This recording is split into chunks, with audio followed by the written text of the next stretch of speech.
CMM Radio investiga, que no es poco. Un programa de CMM Radio en colaboración con la Universidad de Castilla-La Mancha para saber más de lo nuestro. Dirige y presenta Román Escudero. Hola, muy buenos días. Bienvenidos a Investiga, que no es poco. Aquí estamos de nuevo para hablar de investigación. Hoy de investigación musicológica, ¿sí? De investigación científica o académica de todos los fenómenos relacionados con la música, como sus bases físicas, su historia y su relación con el ser humano y la sociedad. Que suene la música.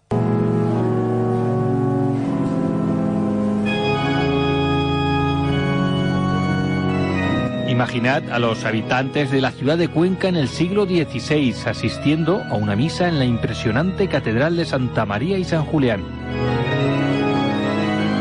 Imaginad lo que suponía contemplar aquellas obras de arte, las vidrieras, los frescos, los cuadros, las esculturas, el altar mayor. Las gentes de aquella época quedaban impresionadas por la majestuosidad del templo, por sus enormes columnas, bóvedas estrelladas y grandes ventanales.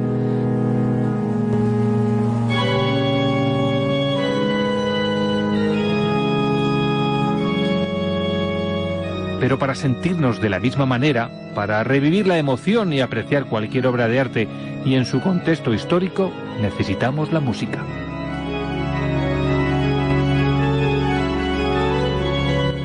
La música del órgano de la Catedral de Cuenca.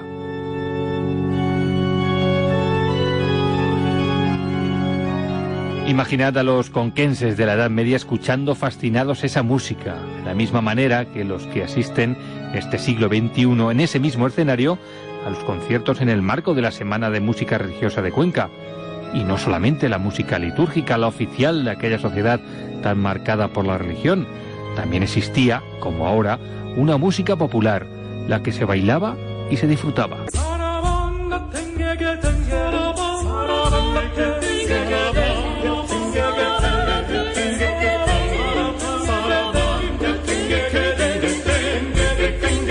La música nos ha acompañado siempre y es imprescindible conocer el patrimonio musical de cada época para entender la historia y la sociedad. Preservar esa parte de la cultura es fundamental para saber quiénes eran, cómo eran, qué sentían nuestros antepasados y para entender también cómo somos en la actualidad.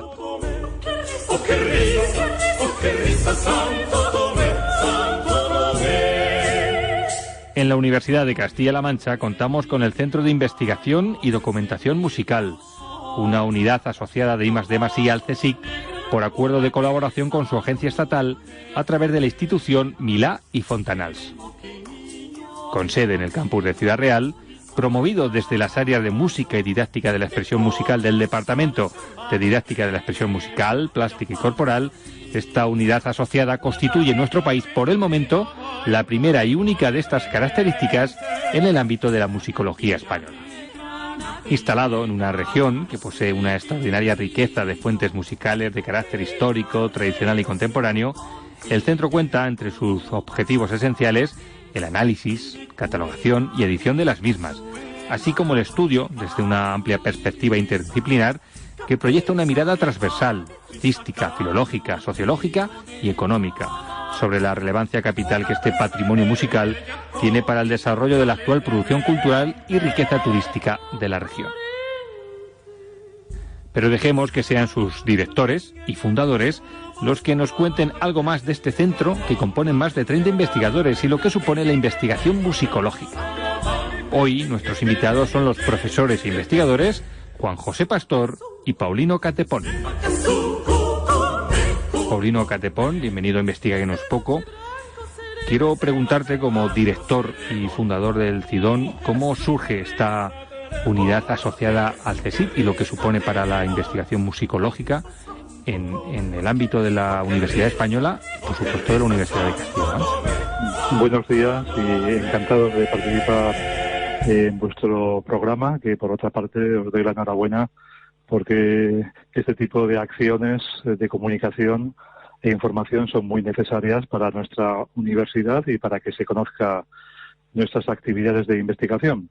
Y efectivamente, el Grupo de Investigación Patrimonio Musical de Castilla-La Mancha se creó a iniciativa del profesor Juanjo Pastor y mía en el año 2009, con motivo de que echábamos de menos que existiera un grupo de investigación musical, que hasta ese momento pues no existía en la universidad.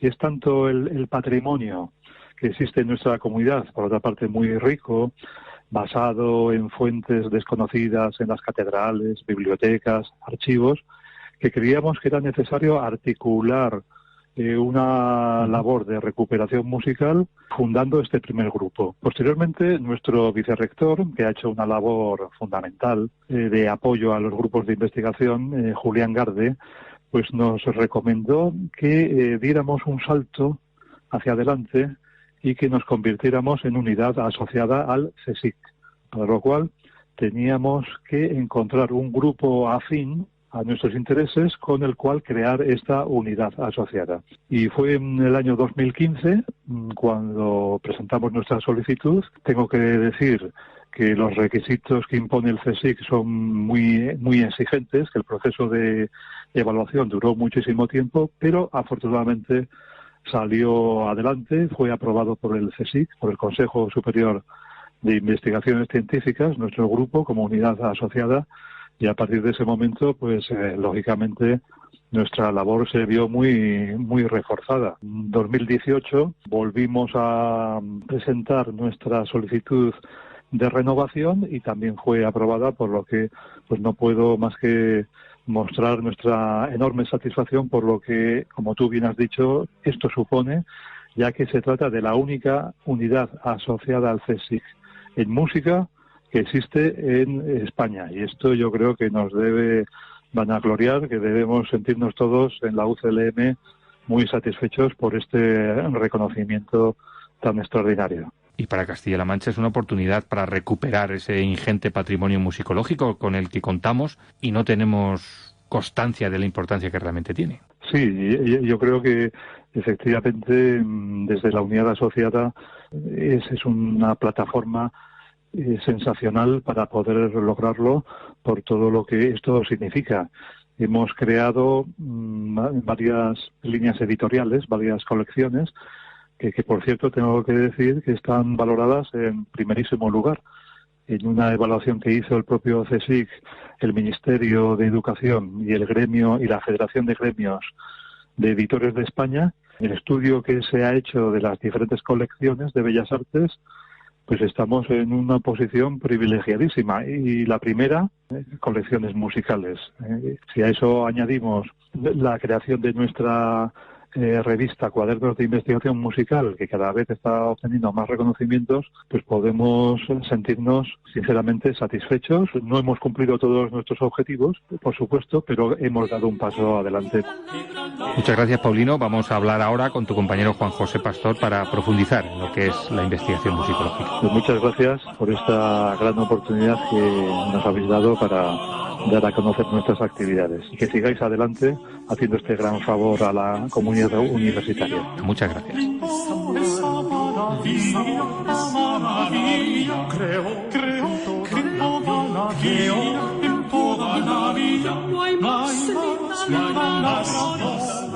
Juan José Pastor, bienvenido a Investiga que no es poco. Gracias. Codirector del CIDOM, aquí en Ciudad Real, en la Facultad de Educación. ¿Tenemos patrimonio musical en nuestra región de siglos atrás, incluso cuando no era nuestra región, sino nuestra tierra? Desde luego, desde luego. Por un lado, yo creo que estaría bien también mirar al presente. Hay mucho patrimonio musical reciente, que esto es algo que a veces se nos pasa por alto. Tenemos una amplísima actividad de bandas, por ejemplo, en nuestros pueblos, en nuestras ciudades. Tenemos muchos compositores, tenemos mucha actividad en el ámbito folclórico y ya el presente nos da un indicio de lo que pudo ser el pasado. O sea, en la actualidad tenemos muchos compositores que sacan mucha obra y, por supuesto, una música de agrupaciones, una música de las agrupaciones musicales de las bandas muy importante, estrictamente coetánea a nosotros. Si miramos hacia atrás, antes de que existiera esta unidad administrativa que es Castilla-La Mancha, nuestro pasado está trufado de música desde el siglo XV, XVI en adelante. Nuestras fuentes parroquiales, nuestras iglesias, nuestras catedrales, las capillas catedralicias atesoran muchísima música que está durmiente, es decir, lleva siglos dormida y que tiene una calidad extraordinaria, y eso lo estamos viendo a partir de las tareas de recuperación, análisis, digitalización, transcripción, y luego pues intentando procurar que esa música cobre vida en los espacios actuales. ¿Y cuál es el proceso para recuperar una partitura de hace 4 siglos? ¿Dónde están y cómo lo hacéis? Claro, un poco el paralelo podría hacerse en este caso con el de la pintura, ¿no? Si nosotros sabemos que existen cuadros en sus bastidores abandonados en ciertos almacenes, ¿no? De repente ese trabajo de restauración que hacemos con la pintura, con el lienzo, donde limpiamos la suciedad acumulada durante los siglos, que hace que la obra sea opaca, ya no solamente que sea opaca en el almacén porque nadie la ve, sino que además es que es una obra que ha ido cogiendo pues polvos y suciedad a través del tiempo. Una vez que los restauradores se toman la molestia de hallarla, encontrarla, documentarla, encuadrarla en un taller y después situarla en el contexto con sus contemporáneos, con sus coetáneas, esos cuadros olvidados toman sentido y nos hacen ver que teníamos un auténtico patrimonio pictórico, ¿no? Esto ha ocurrido con muchísimo, con nuestros barrocos, con Zurbarán, con Velázquez, con el Greco, etcétera, y allí hemos encontrado grandes obras. El caso es que la música es bastante más desconocida. La música tiene una singularidad importante. Se encuentra fundamentalmente en archivos, capillas diocesanas de carácter religioso, y hay que llegar hasta ellos, hay que contrastar los catálogos que se han hecho. Los catálogos que se han hecho en el pasado a veces no son exactos, a veces no se corresponden realmente con lo que hay.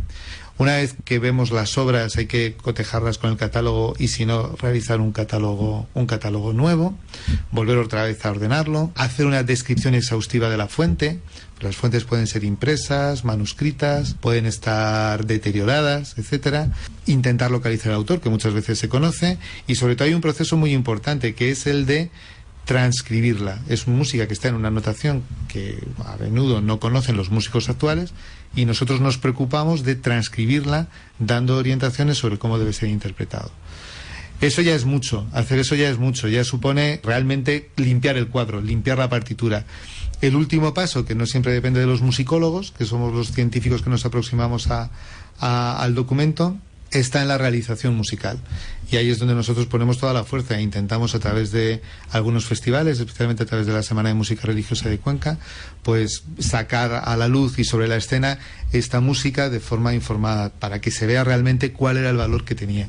De la misma manera que visitamos en Cuenca o en Toledo las catedrales y nos imbuimos en el contexto histórico, también podemos llegar a prepararnos para saber qué música se escuchaba y escucharla muy parecido. Claro, y entenderíamos muchas cosas. El problema de la música es que a los científicos, a los musicólogos, nos vale o con conocer los documentos, transcribirlos, editarlos, etcétera, pero eso tiene que sonar. Y la música, no olvidemos que es un lenguaje. Como cualquier otro lenguaje, lo que hace es reflejar muchas cosas. Refleja sentimientos religiosos, estructuras de poder, contextos sociales, y a partir de ahí nosotros podemos dar una información suplementaria bastante valiosa. Cuando una obra, en lugar de ser para un coro, se escribe para 2, pues tiene una cierta intencionalidad. Cuando solamente se escribe para voces de unas características y no para otras, de estas cosas nos ocupamos nosotros, de tal manera que decodificamos, por así decirlo, o desencriptamos unas músicas que están quizá demasiado alejadas en el tiempo, pero que en el momento en el que empiezas a estudiarlas y analizarlas son fascinantes, como la literatura, porque engloban mensajes, por así decirlo, crípticos, y son muy interesantes, formas de pensar, formas de construir, con las cuales estaban familiarizados en el pasado y que precisamente por el paso del tiempo, pues para nosotros ahora nos resultan más extrañas. Si admiramos la variedad, la riqueza escultórica, pictórica en aquella época, ¿no entendemos que también podía haber un excelente patrimonio musical? Desde luego. Yo creo que esa es una de las cuestiones que son básicas. Es decir, cualquier turista que visita nuestra región se va a quedar prendado de la Catedral de Toledo, de la Catedral de Cuenca. Es decir, va a encontrar joyas arquitectónicas, como bien decías, y pictóricas que le van a sobrepasar. Pero ¿y los oídos? Algo básico es que las catedrales eran las cajas de resonancia de sus músicas y de sus órganos. Es decir, la catedral es un instrumento musical, porque en él resuena su música de órgano y su música coral. Entonces, no tiene sentido habitar ese espacio si no sé cómo resuena.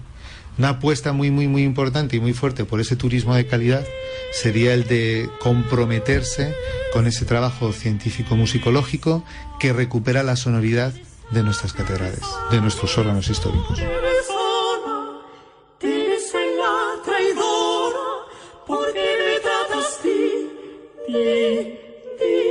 ¿Por qué me tratas como una mora? Es posible que no tienes paciencia de verme como una coja de... El pueblo de aquellos siglos visitaba las catedrales, escuchaba la música que se hacía, pero también existía una música popular que rodeaba la vida cotidiana de todos ellos, y también ahí se está investigando. Efectivamente, hay mucha música popular. Es verdad que la música popular no suele pasar con facilidad a las fuentes manuscritas o fuentes impresas por sus características más improvisatorias, etcétera, pero también es cierto que en lo que son los villancicos y en los textos de los villancicos encontramos muchas pautas de esa vivencia más popular, ¿no? Entonces, muchas veces nos encontramos a través de estos textos que no tienen música, pero que muchas veces vienen cantados al tono de, o cantados como si. Quiere decir que son textos que aparecen desprovistos de música, pero están aludiendo a músicas con las que eran cantados. Nosotros nos tomamos la preocupación de recuperar esas músicas y acomodar las nuevas letras. Y dan una idea muy clara de cómo eran las vivencias, fundamentalmente pues de las faenas agrícolas, de cómo entra todo esto en el ámbito de la Iglesia, sobre todo. Y luego también hay una cosa que la gente no conoce, y son las prohibiciones que desde dentro de la Iglesia se hacían sobre qué cosas no se debían hacer en el canto. Y claro, eso te da una idea de que cuando prohíbes lo que no se debe hacer, es que se hacía muy frecuentemente, ¿no? Bailar, tocar en la puerta, tocar instrumentos que no eran demasiado litúrgicos, todo eso que tiene una riqueza muy grande y que es muy heterodoxa. Cuando hay prohibiciones y textos que dicen no, por favor, que durante este tiempo no se cante de esta manera, que no se haga tal, cuando se incide mucho en eso es porque el pueblo sentía la música de una manera un poco distinta, ¿no? Eso también, las prohibiciones nos dan la pauta de lo que realmente se hacía. No solamente os encargáis de buscar esa música, de reinterpretarla, de interpretarla, sino también de relacionarla y de destacar que existía en todos los ámbitos de la vida cotidiana y representaciones de instrumentos musicales en la pintura, en la escultura. Eso es. La música no puede existir como tradicionalmente se ha estudiado, ¿no? Parece que la música estaba recluida en los conservatorios y que solamente formaba parte de un saber exclusivo. La música no puede ser únicamente eso. La música está en contacto con el resto de las artes, como decía antes, con la arquitectura, pero también con la escultura, pintura, a través de la iconografía. Es decir, los cuadros suenan, las columnas tenían un programa iconográfico y se sabía bien por qué aparecía este instrumento que era lascivo o no, que señalaba la locura o no, o este otro que era más religioso. En fin, hay una serie de códigos que musicalmente en las fachadas y en los cuadros tenían un valor, ¿no? Esa parte la estudiamos. Como también estudiamos la importancia que tenía la música en el ámbito literario. Es decir, los escritores no eran en modo alguno ajenos a las músicas que escuchaban y las incorporaban a sus textos, tanto en las obras de teatro como en las novelas, incluso en lo lírico, como forma de vincular al oyente con un patrimonio musical que compartían. Ya para terminar, estamos hablando de un proceso que en absoluto es sencillo, sino que lleva años de investigación, y para un grupo de investigación como el vuestro, desde que se descubre esa primera partitura que puede que no esté completa hasta que se toca esa pieza, por ejemplo en la Catedral de Cuenca, imagino que es un proceso largo pero muy satisfactorio si finalmente se lleva a cabo. Para el editor es al final un proceso muy satisfactorio, porque consiste en que tome corporeidad sus desvelos, ¿no? Es decir, primero hay que insistir en que es un proceso de formación, es un importante proceso de formación. Es decir, nosotros necesitamos, y hay tanto por trabajar, que lo que realmente se necesita es gente formada en que pueda trabajar en el patrimonio. Es decir, actualmente, por ejemplo, en la región no existe ese programa de formación musicológica, y nosotros lo estamos impartiendo en otras universidades, y lo que queremos es que en la región podamos formar a musicólogos que se acerquen a esta parte del pasado. Y luego, por otro lado, una vez que se encuentran estas obras, como decía antes, transcribirlas, ordenarlas, organizarlas. Lo que existe, tiene que haber una vocación de transferencia muy importante. Que a nosotros hay un dicho que dice: de nada sirve cambiar al muerto de caja. O sea, a mí no me sirve tener una música del siglo XVI, ponerla en papel pautado del siglo XXI y guardar el libro en un estante. No, lo que queremos que despierte, y que de nuevo se vuelva a escuchar, pues por ejemplo, para un turismo de calidad. Es decir, que de la misma manera que visitamos los espacios que forman parte de nuestro patrimonio, escuchemos las músicas que forman nuestro patrimonio.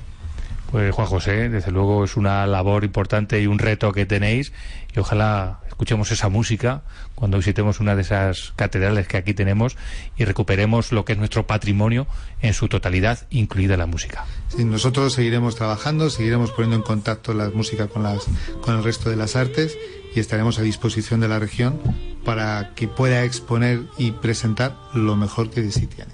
Muchas gracias. Muchísimas gracias a ti.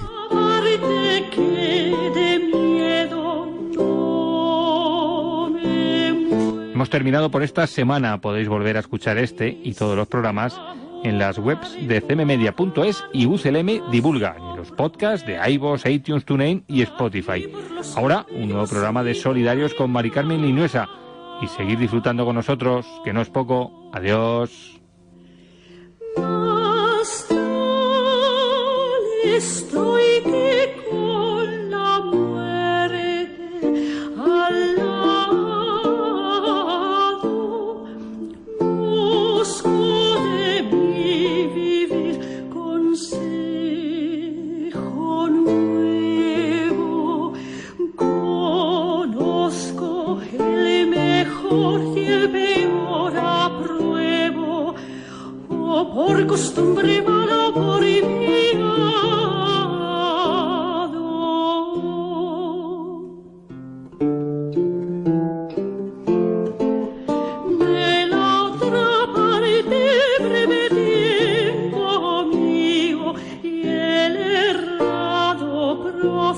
Jesús.